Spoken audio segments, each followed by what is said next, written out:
अस्सलाम वालेकुम नाज़रीन, आप देख रहे हैं प्रोग्राम दो टोक। मैं हूं किरण नाज। इससे पहले कि आज के सेगमेंट्स की तरफ जाया जाए, आज के मामलात पर बात की जाए, पॉलिटिकल बात की जाए, इससे पहले एक माशरती किरदार पे बात करना चाह रही हूँ। अभी कुछ थोड़ी देर पहले एक वीडियो सोशल मीडिया पर आई है जिसने बड़ी तकलीफ़ पहुँचाई है, जिसने यकीनन हर दिल रखने वाले को तकलीफ़ पहुँचाई होगी। और वो जो वीडियो है ना, वो बेसिकली हमारे माशरे की और माशरे में जो गुंडागर्दी है उसकी अक्कासी करती हुई वो वीडियो है। लाहौर का एक स्कूल है, एक निजी स्कूल है, वहाँ पर कुछ बच्चियां हैं, छोटी उम्र की बच्चियां, और एक और बच्ची है उसकी अपनी साथी, जिसको वो इस बुरे तरीके से मार पीट रही हैं और जिस तरह की ज़बान इस्तेमाल की जा रही है वो बड़ी तकलीफ दे है। तो इससे ये एहसास होता है, ये अंदाज़ा होता है कि माशरती तौर पर हम इतने सख्त दिल हो चुके हैं, इतने हम इस तरह के हो चुके हैं कि किसी भी बच्ची के साथ किसी भी तरह का सलूक, और किसी स्कूल की प्रेमिसेस में इस तरह का सलूक होना, FIR इसके ऊपर हो गई है। आई डोंट नो अभी तक गिरफ्तारी हुई है नहीं हुई, इस पर क्या एक्शन होता है, लेकिन मैं ये समझती हूँ कि स्कूल के खिलाफ भी एक्शन होना चाहिए, क्योंकि जिस स्कूल के प्रेमिसेस के अंदर ये सब कुछ हो रहा है, क्या वहाँ पर उनके लोग मौजूद नहीं थे, उनकी सिक्योरिटी मौजूद नहीं थी, असातिज़ा टीचर्स मौजूद नहीं थे कि उनके सामने ये सब कुछ होता रहा। और फिर इसके साथ साथ ये कि जिस तरह की लैंग्वेज इसमें इस्तेमाल की जा रही है, ये छोटी छोटी बच्चियाँ हैं, ये पाकिस्तान का मुस्तकबिल हैं, और ये पाकिस्तान का मुस्तकबिल जिस तरह की ज़बान इस्तेमाल कर रहा है, जिस तरह की बात कर रहा है, तो इससे अंदाज़ा ये होता है कि जो गंद और गलाजत है ना ज़बान की, ये सिर्फ सोशल मीडिया तक महदूद नहीं है। ये अगर हमें मौका मिलता है तो फिर हम इस तरह के वाक़यात भी करते हैं और इन वाक़यात में उन ज़बानों का इस्तेमाल भी करते हैं। तो तमाम लोगों से मेरी रिक्वेस्ट है, वो चाहे स्कूल में हों, चाहे बच्चे हों, चाहे हम खुद हों, या हमारे इनफैक्ट सियासी लीडरान हों, अपनी ज़बानों को कंट्रोल करें, क्योंकि यही वो हमारी यूथ है, यही वो हमारी नौजवान नस्ल है जो इन बातों को सुन रही होती है, इनको देख रही होती है, और फिर जहाँ जहाँ उनको मौका मिलता है इम्प्लीमेंट करती हुई दिखाई देती है। तो इसके ऊपर सख्त एक्शन होना चाहिए ताकि दोबारा इस तरह के वाक़यात ना हो। और स्कूल की प्रेमिसेस जहाँ बच्चे पढ़ने आते हैं, सीखने आते हैं, तरबियत के लिए आते हैं, वहाँ पर ये सब कुछ हो तो ये बेरेबल तो नहीं हो सकता, ये काबिल बर्दाश्त अमल भी नहीं हो सकता। तो इसकी मजम्मत भी होनी चाहिए और इस पर सख्त एक्शन भी होना चाहिए। प्रोग्राम का आगाज़ करती हूँ जी। कौमी असम्बली से PTI अरकान के इस्तीफ़ों की मंदन फर्दन हाज़िरी से मशरूत करने वाले स्पीकर राजा परवेज़ अशरफ साहब, इन्होंने बड़ी महारत से अपनी उन कानूनी मजबूरियों से यू टर्न ले लिया है और 35 अरकान के इस्तीफ़ों की मरहलावार या क़िस्वार कह लीजिए मंजूरी से हुकूमत ने हकीकी आज़ादी की मुतलाशी PTI की टॉप लीडरशिप को कौमी असम्बली से बाहर करके हकीकी सरप्राइज़ दे दिया है। गुज़िश्ता साल नाज़रीन जुलाई से अब तक मजमूई तौर पर PTI के कुल 80 MNAs असम्बली से फारिग हो चुके हैं, जिनमें शेख रशीद भी शामिल हैं। अब ये इमरान खान की तरफ से शहबाज शरीफ को एतमाद के वोट की धमकियों का जवाब है या फिर तहरीक इंसाफ को निगरां सेटअप से आउट करने की कोशिश है। हुकूमत को इस नई हिकमत अमली से कुछ हासिल होगा या नहीं होगा, ऑब्वियसली अभी इसके लिए इंतज़ार करना पड़ेगा, आने वाला वक्त ये बताएगा। लेकिन इस इक़दाम के बाद तहरीक इंसाफ के लिए कौमी असम्बली में अपोजिशन लीडर के ओहदे का हुसूल तो नामुमकिन हो गया है, लेकिन मुश्किल ज़रूर हो गया है। अगर नामुमकिन नहीं भी है तो हुकूमत को PTI को अपोजिशन लीडर की दौड़ से मुकम्मल आउट करने और राजा रियाज की पोजीशन को सिक्योर करने के लिए मज़ीद इस्तीफ़े मंजूर करने होंगे। शायद इसीलिए तहरीक इंसाफ को हुकूमती अरकान की जानिब से मज़ीद सरप्राइज़ के लिए तैयार रहने को कहा जा रहा है। चूहे बिल्ली का खेल है, सिर्फ मरकज़ ही नहीं सूबे में भी यह खेल जारी है, जहां निगरां वज़राए आला की तकर्रुरी का मामला तय होना है। लेकिन बदकिस्मती देखिए कि बाकी मामलात की तरह पंजाब में अपोजिशन और हुकूमत यहाँ भी इत्तेफाक़ राय में मुकम्मल तौर पर नाकाम हो चुके हैं और अब गेंद जो है ना वो इलेक्शन कमीशन के कोर्ट में चली गई है। लेकिन परवेज़ इलाही पहले ही इलेक्शन कमीशन के मुंतखब करदा वज़ीर आला को कबूल न करने का ऐलान कर चुके हैं। फ़िक्का फैसला तो यही है कि इत्तेफाक नहीं हो सकता। अगर आहद को एक इलेक्शन की जिम्मेदारी दी जाएगी तो हमारा 100% यकीन था कि आहद बेहतरीन तरीके से उसको अदा करेंगे। उन्होंने स्ट्रिक्ट किया अपने 2 नामों पे जो उन्होंने भेजे थे और हमने स्ट्रिक्ट किया अपने 2 नामों पे। फैसला ये हुआ कि ये उनके दोनों नाम भी और हमारे दोनों नाम भी जो हैं वो अब इलेक्शन कमीशन ऑफ पाकिस्तान के पास जाने हैं। डॉक्टर आसिफ करमानी साहब पाकिस्तान मुस्लिम लीग नून के सीनियर रहनुमा मेरे साथ मौजूद हैं। कादिर मंदुखेल साहब पाकिस्तान पीपल्स पार्टी के सीनियर रहनुमा प्रोग्राम में ज्वाइन कर चुके हैं। आप दोनों मेहमानों को अस्सलाम वालेकुम। करमानी साहब, सबसे पहले तो ये सर कि राजा परवेज़ अशरफ साहब जिन मामलात को गैर कानूनी कहते रहे, फर्दन कहते रहे कि वो आएँ और अपने इस्तीफ़ों को अब आके खुद पेश हों और फिर उसके बाद इस्तीफ़ों की मंजूरी होगी, सर वो जो गैर कानूनी अमल था वो एकदम कानूनी हो गया लिया सर, पहले 35 फिर 35 इस्तीफे मंजूर हो गए, तो ये तो अपनी बात से यू टर्न स्पीकर साहब ने भी नहीं लिया सर। बिस्मिल्लाहिर्रहमानिर्रहीम। शुक्रिया किरण बीबी।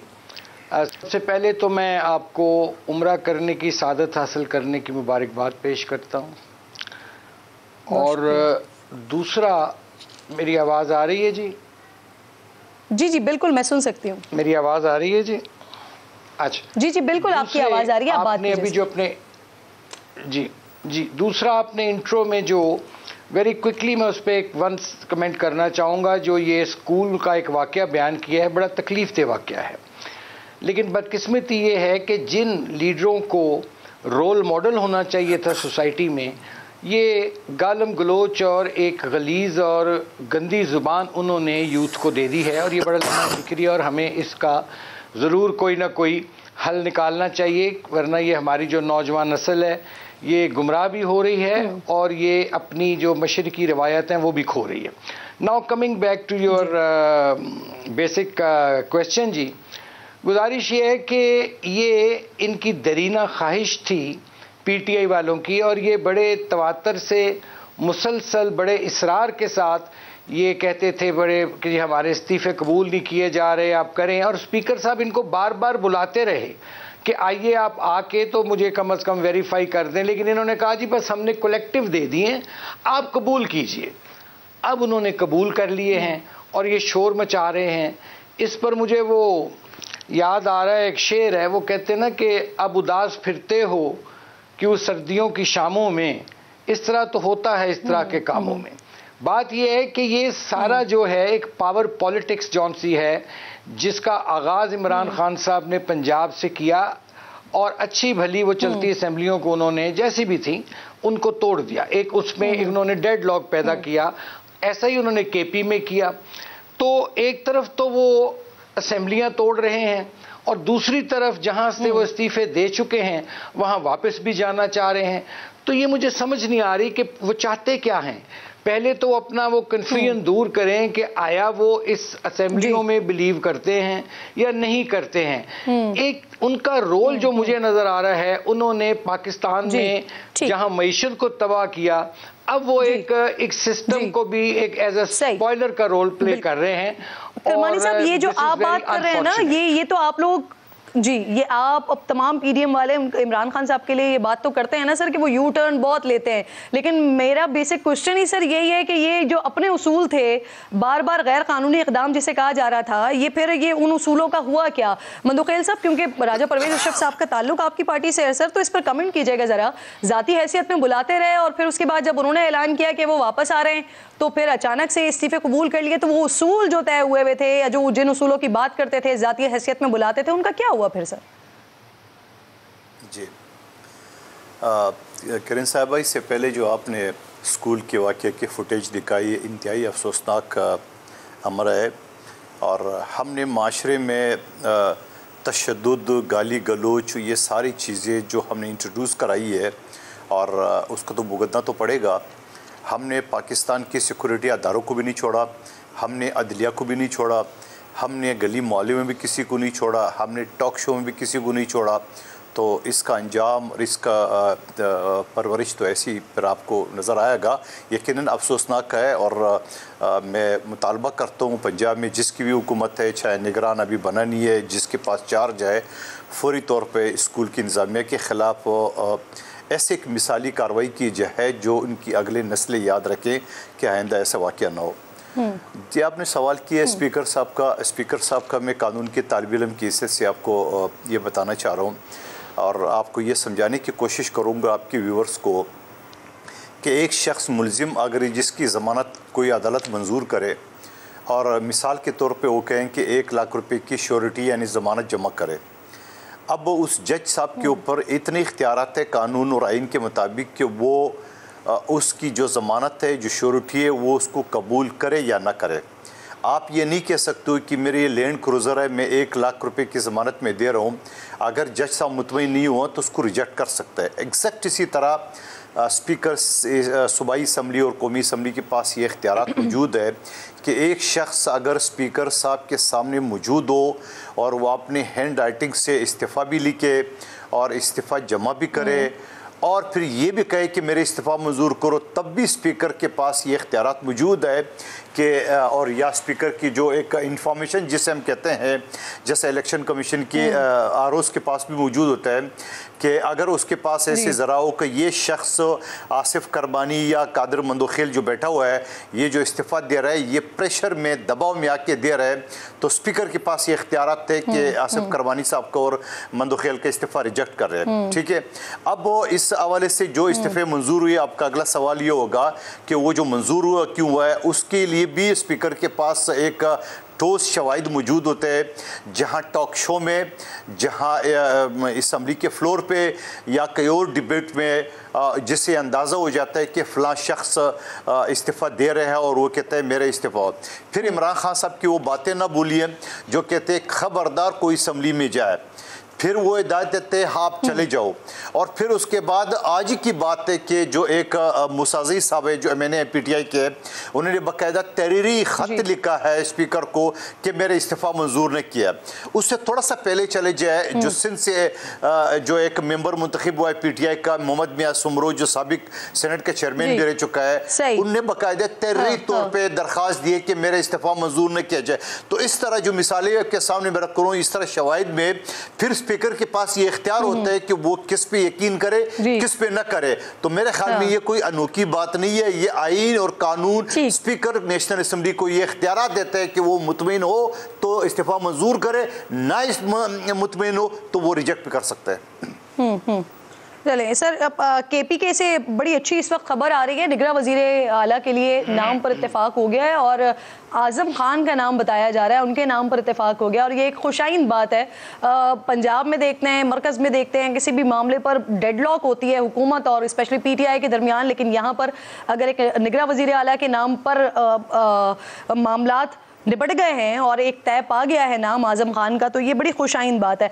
करमानी साहब, सर इसके साथ साथ क्वेश्चन भी ले लीजिएगा। मरियम नवाज साहिबा की वापसी हो रही है और कुछ इस तरह का भी सुनने में आया कि 27 जनवरी को गालिबन या 29 जनवरी को उनकी वापसी हो रही है, लेकिन सर मियाँ साहब अभी भी वापस नहीं आ रहे हैं। अभी मैं सुन रही थी राणा साहब कह रहे हैं कि राणा साहब ने कहा था कि पहले कानूनी पेचीदगियों को दूर करेंगे फिर मियाँ साहब आ जाएंगे। तो सर ये मामला कानूनी पेचीदगियों का ही है सिर्फ? क्योंकि अभी पिछले दिनों हमने देखा था वो यूरोप भी गए थे, उन्होंने वहां पर भी ट्रैवल किया था, तो इट मीन्स कि डॉक्टर्स की तरफ से तो इजाजत गालिबन उनको मिल गई है, कानूनी पेचीदगियां ही है जिसकी वजह से मियाँ साहब अभी नहीं आ रहे हैं। किरण बीबी, इसमें 2-3 चीज़ें हैं। एक तो बात जो राना सनाउल्लाह साहब ने कही है, एक वो भी है, और ये वकला जो हैं इस पर वो जो कानूनी जो भी पेचीदगियाँ हैं उनको सुलझाने की कोशिश कर रहे हैं।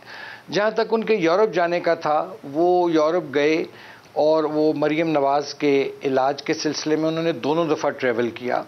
पहले वो जाके डॉक्टर्स के साथ उन्होंने उनकी सिटिंग्स थी, उनकी सर्जरी प्री ऑपरेटिव जो मीटिंग्स थी मरियम नवाज़ की, उसमें उन्होंने शमूलियत की। फिर जब डॉक्टर्स ने सर्जरी की डेट दी तो फिर सेकंड टाइम उनको दोबारा जाना पड़ा जी।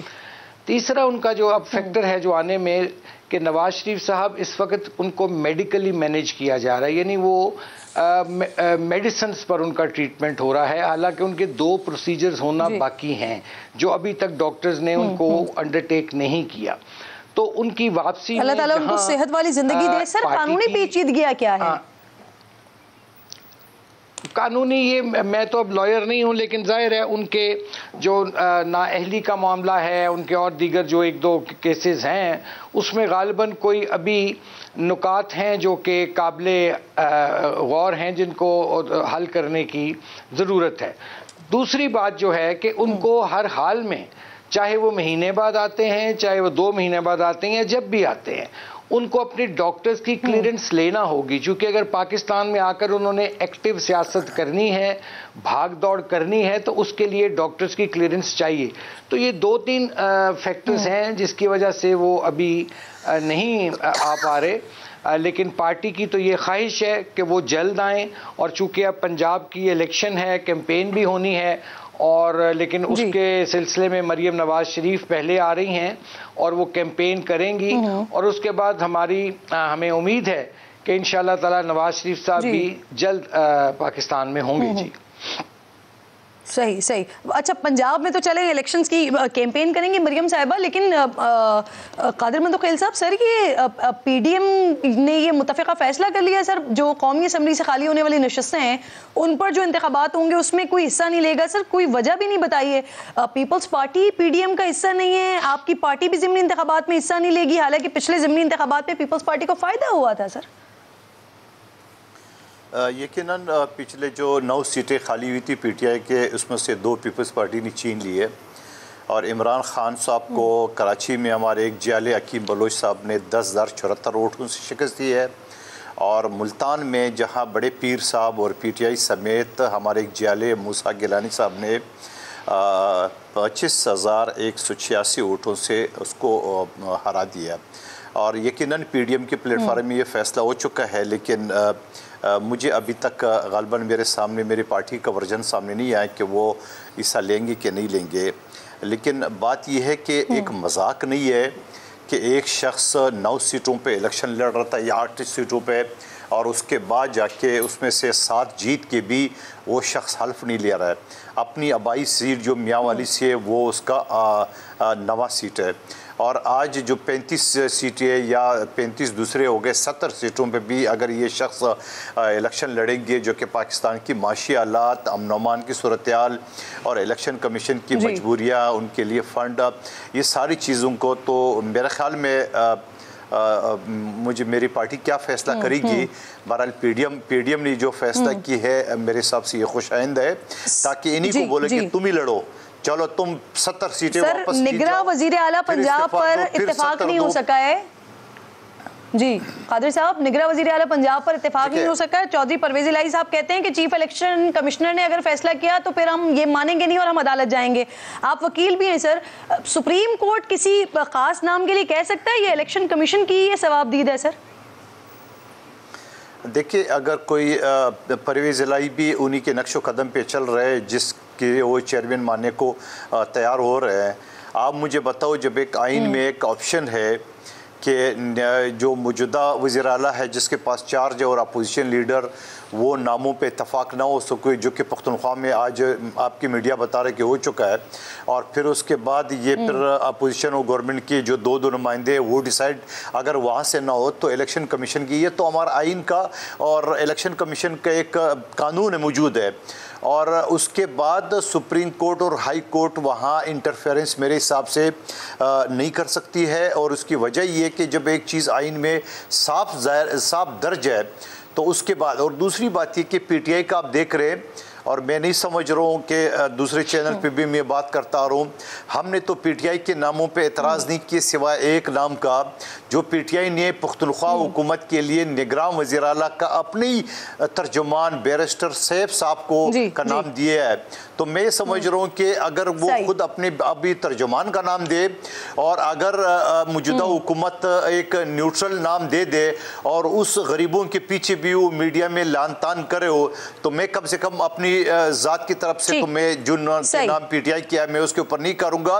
लेकिन सवाल क्या है, अगर आप हमारी जो नाम पेश है उनको मैं इसी बात को जो आपने बात की ना कि कोई खास फायदा नहीं है, इसलिए पीडीएम ने इसलिए पीडीएम ने फैसला किया है कौमी असेंबली की नशिस्तों पे ना इलेक्शन में उसके ज़िमनी इलेक्शन में हिस्सा लेने का। तो करमानी साहब सर ये इसकी वजह क्या है, क्योंकि वजह तो कोई नहीं बताई गई ना। क्या पीडीएम को इस बात का यकीन है, शिकस्त का खौफ है कि इस वक्त हालात ऐसे हैं कि अगर आप लोग इलेक्शन में चले जाते हैं तो इमरान खान साहब की जीत यकीनी है? क्योंकि सर इसके अलावा अगर कोई ये वजह नहीं है तो फिर तो आप लोगों के लिए तो फिर बड़ा खुला ग्राउंड है, आप लोग जाएं इलेक्शन में और जाकर जीतें और आके अब हलफ भी उठाएं, क्योंकि मंतुकील साहब अभी कह रहे हैं कि कोई फायदा नहीं है, खान साहब अगर जीत गए तो फिर वो इस्तिया हलफ नहीं लेंगे जैसे पिछली 7 सीटों का नहीं ले रहे।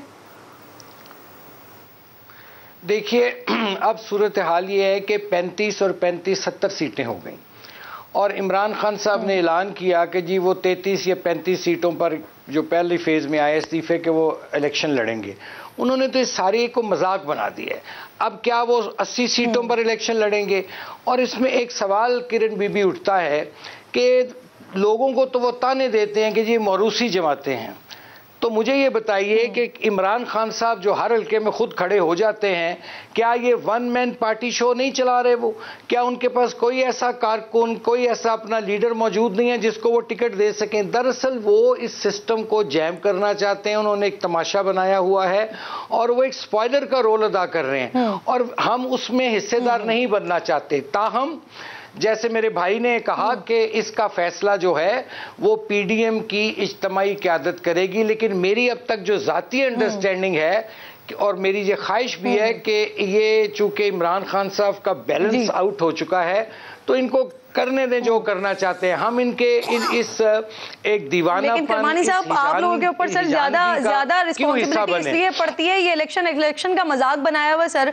2,70,00,000 रुपए एक हल्के पर लग रहा होता है, ऑलमोस्ट 3 करोड़ रुपए का खर्चा होता है, तो ये 35 हल्कों का पूरा कौमी खजाने पर बोझ पड़ेगा सर। ऑलरेडी हम इस वक्त बड़े बुरे हालात में सर। ये जो 70 हो गए हैं, अब तो कुल मिला के 80 हो गए हैं, तो सर क्या मजीद भी इस्तीफे मंजूर करने जा रही है गवर्नमेंट स्पीकर साहब? क्योंकि सर अगर ये 80 ही नशस्तों के अगर आप लोग इस्तीफे कबूल करते हैं, उसके बाद नहीं करते, तब भी राजा रियाज साहब ऑपोजिशन लीडर नहीं रह सकेंगे। अगर पाकिस्तान तहरीक इंसाफ कम बैक कर लेती है असेंबली के अंदर, तो क्या मजीद इस्तीफे मंजूर करने जा रहे हैं? देखिए, अगर मैं हूं तो मैं ज़रूर इस्तीफ़े उनके कबूल करूं, क्योंकि उनकी दिली ख्वाहिश है ये एहतजाज करते रहे हैं माजी में और बहुत इस बारे में वो तल्ख गुफ्तगू भी करते रहे और इखलाक से गिरी बातें भी करते रहे। आफ्टर हैविंग सेड दैट, लेकिन जो वो ये समझते हैं ना कि वो अंदर आके कोई अपोजिशन का रोल इख्तियार कर लेंगे या वो खुदा न खास्ता को अदम एतमाद ले आएंगे, तो ये उनकी भूल है। इमरान खान साहब इसी असेंबलियों को कहते थे जिसके जो वजीर आजम रहे, और जब नहीं रहे तो इसी असेंबलियों पर वो कुल्हाड़ा लेके चढ़ दौड़े हैं। इसलिए मैं समझता हूं कि कोई फ़र्क नहीं पड़ता और कोई बात नहीं कि स्पीकर साहब के पास इख्तियार है, उनका राइट है कि वो चाहें तो इस्तीफे कबूल कर लें और चाहें तो अभी ना करें, ये उनका इंटायरली इज डिस्क्रिशन। लेकिन इन्होंने सियासत को जो तमाशा और मजाक बना दिया है, ये संजीदगी की नहीं है कि आप 80 हल्कों से खड़े हो जाएंगे। क्या ये तमाशा है जी? मुझे तो समझ नहीं आती और हम इस तमाशे का क्यों हिस्सा बने जी? वैसे सर जो सिचुएशन आप बता रहे हैं कि अदम एतमाद ले आएंगे, खान साहब की भूल है, तो यही बातें आप लोग पंजाब और केपी के असेंबली के लिए भी कहा करते थे कि खान साहब की भूल है, वो हुकूमत नहीं छोड़ेंगे, वो असेंबलियां डिसॉल्व नहीं करेंगे। लेकिन दोनों जगह पर असेंबलीज भी डिसॉल्व हो गई और केपी का मामला तो आज ऑलमोस्ट पार लग भी गया है। मंदोखेल साहब, सर तोशा खाना केस के हवाले से मैं चाह रही हूँ जरा आपका कमेंट। कल लाहौर हाई कोर्ट को बताया गया कि तफसीलात नहीं बता सकते, इससे मुल्कों के ताल्लुकात खराब हो सकते हैं। सर यही बात जब तहरीक इंसाफ करती थी तो आप लोग मजाक उड़ाते थे, अब आपसे तफसीलात मांगी जा रही हैं तो अब आप लोगों को ये ख्याल आ गया है कि जी मुल्कों से ताल्लुकात खराब होंगे। मंदोखेल साहब, देखिए थोड़ा सा फ़र्क है। अगर सऊदी किंग की बात कर ले कि उसने बाकायदा जो घड़ी जो पहली मरतबा मैंने ब्रीक की थी एक चैनल पे, और जिसकी बाकायदा फिर तस्दीक भी हो गई है और फिर उसने अपने एहसासों में भी शुमार कर दिए है और फिर बेचने का भी एतराफ़ी जुर्म कर दिए है, और फिर ये भी कहा कि उस पैसों से मैंने सड़क बनवा ली है, जो कि वो सड़क सिर्फ 30 लाख रुपए में बनी थी और उस घड़ी की कीमत को 1 करोड़ 80 या 72 लाख रुपए 1 अरब 72 करोड़ बने थे। तो ये सारी चीज़ें आवाम के सामने आ गई है। अब सवाल ये कि उस घड़ी की वजह से मुल्कों से ताल्लुकात खराब होने का खदशा है सर, तो तोहफों की तफसीलात शेयर कर दें, मुल्कों के नाम ना बताएं कि कौन सा तोहफा कहाँ से आया है। जी बिल्कुल, मैं आपसे इत्तफ़ाक़ करता हूँ, बिल्कुल करना चाहिए, इस पर कोई का बात नहीं है। देखिए पाकिस्तान का तोशा खाना की जो रूल्स है वो इस चीज़ की इजाज़त देते हैं कि कोई भी सरबराह मुल्कत कोई तोहफ़ा उसको पसंद आ जाए तो वो अपने इस्तेमाल के लिए वो जो इसकी पैसे है चाहे 20% हो या बाद में 50% हो, वो अदा करके वो ले सकते हैं, मगर उसको धंधा नहीं बना सकते। उसको धंधा नहीं बना सकता। शॉर्ट कमेंट कर सके, मैंने ब्रेक लेना है। ये जो 2 मेयर की बात हो रही है जी, ये जो 2 मेयर की बात हो रही है कराची में, सर क्या ऐसे ही करने जा रही है Pakistan Peoples Party? Shortly comment कर दीजिएगा सर। देखिए कराची एक बहुत बड़ा शहर है, लगभग 3 करोड़ से ऊपर का शहर है, तो उसमें अगर पाकिस्तान के दूसरे शहरों से कंपेयर कर, इवन के बलूचिस्तान उसका आधा भी नहीं है, पूरा सूबा उसका आधा भी नहीं है, तो ऐसी सूरत में है अगर 2 मेयर हो जाए तो क्या सोच रहे हैं या नहीं सर? ये बता दें, मैंने ब्रेक लेना है। नहीं, नहीं, मुझे पता नहीं इस हवाले से, मगर अगर हो जाए तो कोई अर्ज नहीं है। ये बड़ा शहर है, इसको कंट्रोल करने के लिए जारी बातें आपको। बहुत बहुत शुक्रिया आपका कादिर मंदोखेल साहब, मानी साहब, आप दोनों मौजूद मेहमान प्रोग्राम में मेरे साथ मौजूद थे। एक छोटा सा ब्रेक ले रहे हैं, ब्रेक के बाद वापस आते हैं तो फिर बात करते हैं, ना करते फाइनली IMF के प्रोग्राम में जा रहे हैं हम। प्रोग्राम में एक बार फिर खुशामदीद कहती हूँ नाज़रीन, आपको हमेशा देर कर देता हूँ मैं हर काम करने में, ज़रूरी बात कहनी हो, कोई वादा निभाना हो। अब अल्लाह जाने मुनीर नियाज़ी साहब ने ये अशार किन हालात में और किन कैफियत में कहे थे, लेकिन बतौर कौम हम पर कैसे सादिक आते हैं। आज पाकिस्तान एक बार फिर माशी गिरदाब में है, मुश्किल हालात में मुश्किल फ़ैसलों की ज़रूरत होती है, लेकिन फ़ैसला साजी की क़ुव्वत मफलूज है। गलतियों की गुंजाइश के लिए महीने थे, लेकिन अब दिन रह गए, और खुदा न खास्ता यही सूरत हाल रही तो शायद घंटे हमारी तकदीर का फ़ैसला करते हैं। वज़ीर ख़जाना इसहाक डार ने 1 महीने पहले कहा था कि IMF नहीं आता तो ना आए, हम मैनेज कर लेंगे, लेकिन माशी अदम इस्तेहकाम इस वक्त अजदहे की तरह मुंह खोले खड़ा हुआ नजर आ रहा है। स्टॉक मार्केट में शदीद मंदी है, डॉलर असल कीमत पर दस्तयाब नहीं है, LCs खुल नहीं रही हैं, 5700 कंटेनर्स पोर्ट पर खड़े हुए हैं, अवाम महंगाई के सताए हुए हैं, ताजर घबराए हुए हैं, लेकिन दूसरी तरफ अब भी सोच बिचारी हो रही है। फैसले कब होते हैं, अमल दरामद कब होता है, IMF कब आता है। वज़ीर आज़म शहबाज शरीफ ने 7 जनवरी को कहा था कि मेरी IMF डायरेक्टर से बात हुई है, 1-2 रोज़ में IMF का वफ्द पाकिस्तान आएगा, लेकिन आज वज़ीर आज़म के इस बयान को भी 15वां दिन है, ना IMF टीम आई है और ना ही अब तक इसके कोई इम्कानात दिखाई दे रहे हैं। अमीन नाज़रीन, दोस्त ममालिक से तवक्कात थी, चीन, सऊदी अरब, मुत्तहिदा अरब इमारात हमारी उम्मीदों का आखिरी मरकज़ हुआ करते हैं, लेकिन कल सऊदी वज़ीर ख़जाना के बयान से रही सही कसर को, उम्मीदों को धचका लगा है। वो कहते हैं कि पाकिस्तान, मिस्र और तुर्की की मदद जारी रखेंगे, लेकिन उन्हें भी इस्लाहात लानी होंगी। उन्होंने वाज़ेह किया है कि अब गैर मशरूत गैर मुल्की ग्रांट्स नहीं देंगे। दुरुस्त भी कहा है, शायद हम में से बहुत सौ को बुरा भी लगे, लेकिन हकीकत यही है कि आखिर हम 23 करोड़ का मुल्क कब तक कशकोल हाथ में लिए दर दर भटकते रहेंगे। तो फिर आखिर वे फॉरवर्ड है क्या, बनेगा क्या? जो वज़ीर ख़जाना कह रहे थे हम मैनेज कर लेंगे, आई डोंट केयर, अब उनके ही हाथ पैर क्यों फूले हुए हैं? उनकी ही वज़ीर मुमलिकत बराए ख़जाना आयशा गौस पाशा साहिबा क्यों कह रही हैं कि प्रोग्राम में जाने के लिए IMF की बातें मानना पड़ी तो मान लेंगे, सख्त फैसले भी लेना पड़े तो ले लेंगे। अगर यही सब कुछ करना था, IMF की तमाम शराइत मानी थी, तो फिर क्यों ताख़ीर की गई? क्या इस ताख़ीर का नुकसान अब पाकिस्तान बर्दाश्त कर भी सकेगा? जिन्हें सियासत बचाने की फ़िक्र थी, क्या अब वो सियासत बचा पाएंगे और अवाम पर इसके क्या असरात होंगे? इस पर भी आज कुछ माहिरीन से बात करेंगे। डॉक्टर अशफाक हसन साहब माहिर माशी उमूर मेरे साथ प्रोग्राम में मौजूद हैं। सर, आपको खुशामदीद कहती हूँ। सर, रूस ने पाकिस्तान को मार्च के आखिर तक खाम तेल बरामद करने का ऐलान किया है, कब तक रूसी तेल मार्केट में आ जाएगा और इसका रेट्स पर सर कोई फ़र्क पड़ेगा? अगर फ़ी लीटर के हिसाब से कुछ अंदाज़ा लगाकर बता सकें आप तो। नहीं, ये तो फी लीटर के हिसाब से तो मैं नहीं कह सकता हूँ कि क्या पड़ेगा, लेकिन जाहिर सी बात है कि जहाँ से हम इंटरनेशनल मार्केट से जो ख़रीद रहे हैं उससे 30 से 35% जो डिस्काउंट पे हमें मिलेगा, और ये हमारे लिए इस सूरत हाल में काफ़ी मुफीद होगी। बिल्कुल हमें गंदम भी रशिया से लेना चाहिए। आई एम श्योर कि गंदम का भी सौदा किया होगा हमने उनसे। सर, ऐसी खबरें आ रही हैं कि हुकूमत ने अब फाइनली डिसाइड कर लिया है कि अब अगर सख्त मुतालबात आते हैं IMF की तरफ से तो वो भी ऑब्वियसली मानने पड़ेंगे। तैयार हो गई हुकूमत इसके लिए। 1 महीने पहले तक वज़ीर ख़जाना साहब कह रहे थे अगर IMF नहीं आता तो ना आए, आई डोंट केयर, मैं मैनेज कर लूँगा। तो फिर सर फिर ये क्या हो गया अचानक से? क्या डार फार्मूला काम नहीं किया सर? देखिए, जब डार साहब आए थे ना तो वो 2013 से लेकर 2016 के माइंडसेट पे थे। उस ज़माने में जो IMF का प्रोग्राम था उनके दौर में, मेरे नज़दीक मैं बार बार कहता हूँ कि that was not an IMF programme. वो अमेरिका उस वक्त की हुकूमत को पैसे देना चाहता था, लेकिन अगर वो कांग्रेस का रास्ता लेता तो काफ़ी उसमें देर लगती और बहुत सारे मसाइल से गुजरना पड़ता। तो उन्होंने हुकूमत पाकिस्तान से कहा कि भाई तुम सीधे सीधे IMF में आ जाओ, उनके ज़रिए से हम तुम्हें पैसे दिला देंगे।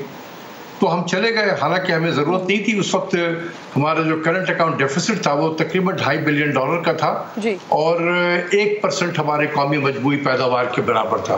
तो ये तो एक आइडियल कंडीशन होता है। इस कंडीशन में कभी भी कोई हुकूमत IMF में नहीं जाती है, लेकिन चूंकि हमें कहा गया कि तुम चले जाओ, हम तुम्हें वहां से पैसे दे देंगे, तो हमें वो $6.6 बिलियन के करीब था, वो 3 साल में हमें IMF से मिला। और जैसे मैंने कहा कि it was not an IMF programme, हमें एक प्रोग्राम में कोई 15 वेवर दिए गए थे, जो IMF की हिस्ट्री में कभी ऐसा नहीं हुआ कि किसी एक प्रोग्राम में इतने वेवर दिए गए हों। जो हम टारगेट नहीं मीट कर पा रहे थे, उन्होंने कहा चलो वेवर ले लो इसमें। तो मेरे नज़दीक वो नहीं था। तो दार साहब में गालिबन उसी माइंडसेट पे थे कि यार हम उसी तरीके से डील कर लेंगे। वो भूल गए कि जी in the changing geostrategic environment अब वो IMF नहीं है जो 2013 से 16 का IMF था, ये टोटली डिफरेंट IMF है। तो जिस तरीके से स्टेटमेंट उन्होंने IMF के खिलाफ में दिया, तो आई एम श्योर कि IMF को भी बहुत बुरा लगा। उन्होंने भी कहा कि अच्छा बच्चों, हम तुम्हें सबक सिखाते हैं। तो उनको सबक सिखाते सिखाते यहाँ तक लेकर आए, और अब उनको एहसास हुआ कि हमसे तो गलती हुई थी, हमें इस किस्म के अल्फाज नहीं बोलने चाहिए थे। तो अब फिर जाहिर सी बात है कि इसके अलावा कोई ऑप्शन नहीं था। तो पैरों में गिरना हो, चाहे जहाँ भी गिरना हो, वो हमें गिरना तो पड़ेगा, क्योंकि इसके अलावा इस वक्त तो कोई ऑप्शन नहीं है। अशफाक साहब, पाकिस्तान ने जिन मुतालबात पर को मानने की यकीन दहानी करवाई है, उसमें सर एक्सचेंज रेट को मार्केट पर छोड़ने का कहा गया है। तो अगर सर इस पर मुकम्मल तौर पर अमल दरामद किया जाता है, तो फिर डॉलर का रेट कहाँ जाता देख रहे हैं आप? मुझे एक चीज समझ में नहीं आती है मैं कि मार्केट से इस वक्त क्या मार्केट एक्सचेंज रेट नहीं है? देखें, मार्केट में determine exchange rate demand and supply के बेसिस पे होता है। डिमांड फॉर डॉलर एक तरफ है, यानी कि इंपोर्ट की शक्ल में, डेट की पेमेंट की शक्ल में, और फिर सप्लाई ऑफ डॉलर है जो एक्सपोर्ट की शक्ल में आता है, जो रेमिटेंस की शक्ल में आता है, जो फॉरेन डायरेक्ट इन्वेस्टमेंट की शक्ल में आता है। तो अगर हम इसको बैलेंस कर दें तो एक्सचेंज रेट में तो कोई फर्क नहीं पड़ना चाहिए। तो अभी हुकूमत वक्त ने क्या किया हुआ है, स्टेट बैंक ने क्या किया है? हमने देखें, या तो आप डॉलर की सप्लाई को बढ़ाएं डिमांड के मुकाबले में, या अगर सप्लाई कम है तो डिमांड को भी कट करें आप, ताकि आपको बैलेंस रखना हो, ताकि एक्सचेंज रेट पे प्रेशर ना पड़े। तो इस वक्त सप्लाई तो नहीं बढ़ रही है, लेकिन स्टेट बैंक ने इंपोर्ट को कर्व करके उन्होंने डॉलर की डिमांड को कम कर दिया है। तो अब डिमांड और सप्लाई अगर बैलेंस है तो ये भी तो मार्केट डिटरमिन हुआ ना। देखिए, ये तो नहीं हो रहा कि स्टेट बैंक अपनी जेब से डॉलर मार्केट में फेंक रहा है, क्योंकि उसकी जेब में तो पैसे ही नहीं है। तो वो सप्लाई को बढ़ाकर एक्सचेंज रेट को उस जगह पे। जी ठीक, बहुत शुक्रिया आपका अशफाक साहब। डॉक्टर हफीज पाशा साहब भी ज्वाइन कर चुके हैं हमें, साबिक वज़ीर ख़ज़ाना है, माहिर मईशत हैं। बहुत बहुत शुक्रिया। अस्सलाम वालेकुम सर। इत्तेहादी हुकूमत ने PTI दौर का मुअत्तल शुदा IMF प्रोग्राम बहाल कराने के लिए बड़ी कोशिशें की हैं, बल्कि इनफैक्ट भारी कीमत भी अदा की है और बिलाखिर कामयाब हो गई है। लेकिन इसहाक डार साहब आए तो प्रोग्राम फिर मुअत्तल हो गया। अब फिर हुकूमत कोशिश कर रही है। खराबी आखिर है कहाँ? जिम्मेदार कौन है हफीज साहब? देखिए, बात यह है कि इस वक्त जो सियासी कशमकश है उसकी वजह से हमारी जो इस वक्त की हुकूमत है वो अपने को काबिल नहीं समझ रही है कि जो मुनासिब इक़दामात लेने हैं, जो IMF के साथ सितंबर के महीने में एग्रीमेंट हो चुका था, उसको इम्प्लीमेंट करने में दिक्कत आ रही है। इसलिए आगे बढ़ने में दिक्कत हो रही है। अलबत्ता जो अच्छी खबर है वो ये है कि खत लिखा गया है और ये कहा गया कि आप आ जाएं तो हम आपके साथ बैठ के एक मुनासिब जो प्रोग्राम के जो टारगेट्स हैं और जो इक़दामात लेने हैं उन पर हम राजी हो जाएं और इंशाअल्लाह उनको हम इम्प्लीमेंट कर लेंगे। तो देखिए, हो सकता है कि कुछ बेहतरी हो और IMF प्रोग्राम में कुछ थोड़ा सा जिसे कहते हैं कि इजाफा और उम्मीद पैदा है। पाशा साहब, मिफ्ता इस्माइल साहब ने जो प्रोग्राम शुरू किया था, अगर हम उसी को ही लेकर चल रहे होते सर, तो आप समझते हैं कि सूरत हाल में कुछ बेहतरी आ चुकी होती अब तक? हालात यकीनन बेहतर हो सकते थे, खास तौर पे जो एक्सचेंज रेट की जो पॉलिसी है, जो फाइनेंस मिनिस्टर्स की तब्दीली के बाद हुई है, उसने मैं समझता हूँ कि उस पॉलिसी को चेंज करके LCs पर जिसे कहते हैं रुकावट लाना, ये मैं समझता हूँ कि नामुनासिब चेंज था और उस वक्त हुकूमत तो आपको याद होगा सितंबर के महीने में रुपए की कदर 240 तक लेके चली गई थी, फिर उसको आर्टिफिशियली गिराया गया और आज वो 230 तक भी नहीं पहुंची है, तकरीबन 3.5 महीने के बाद। अब तो सऊदी अरब भी कह रहा है हफीज साहब, अब तो सऊदी है मदद किसी की नहीं होगी, कर्जा दिया जाएगा। तो सर क्या ये पाकिस्तान के लिए रेड फ्लैग है?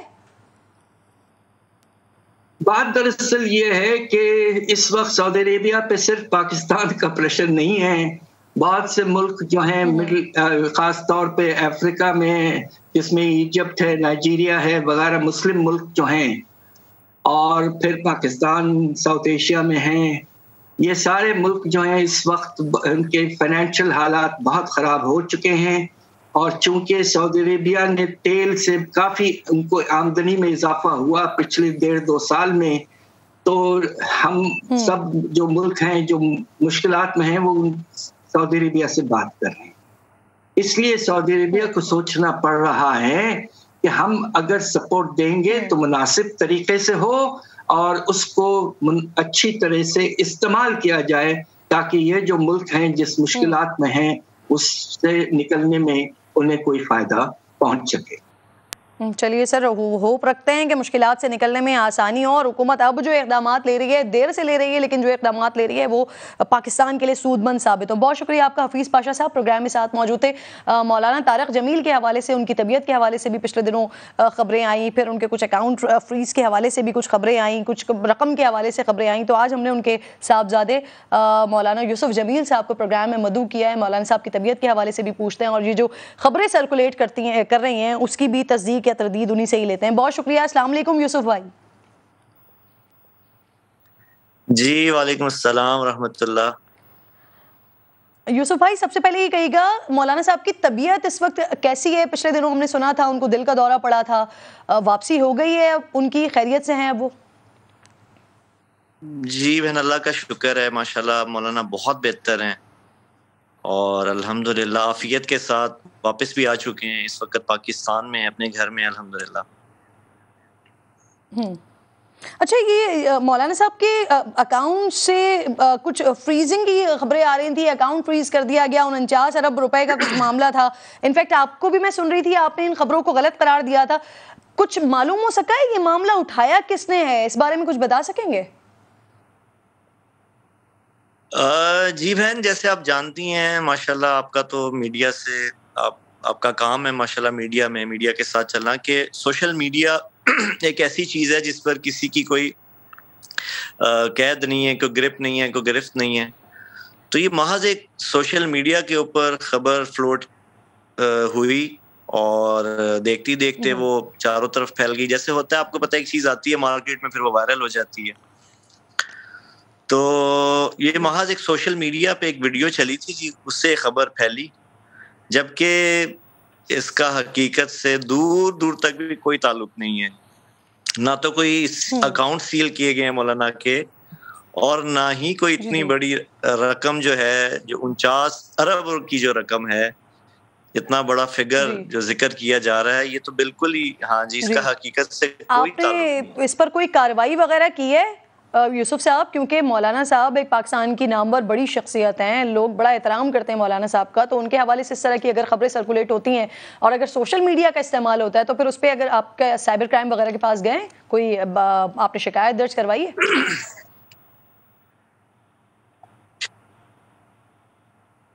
जी एक्चुअली बहन देखें, मौलाना माशाल्लाह अल्लाह ने उनको बड़ा वसी ज़र्फ बनाया है, तो इस तरह की बहुत ज़िंदगी में उनके साथ मामलात होते रहे हैं। तो बस उनकी एक रविश है, एक आदत है कि जब भी ऐसी किसी की तरफ से बात उनको पहुंचती है तो वो उस बात को, उस मामले को अल्लाह के हवाले कर देते हैं। और वैसे भी आप समझ सकती हैं कि हमारे पास कोई ऐसा सिस्टम नहीं है कि जो फौरी रिस्पॉन्ड करे, या आपकी ऐसी जगह आप एप्लीकेशन दे सकें जहाँ से फौरी तौर पे कार्रवाई हो सके।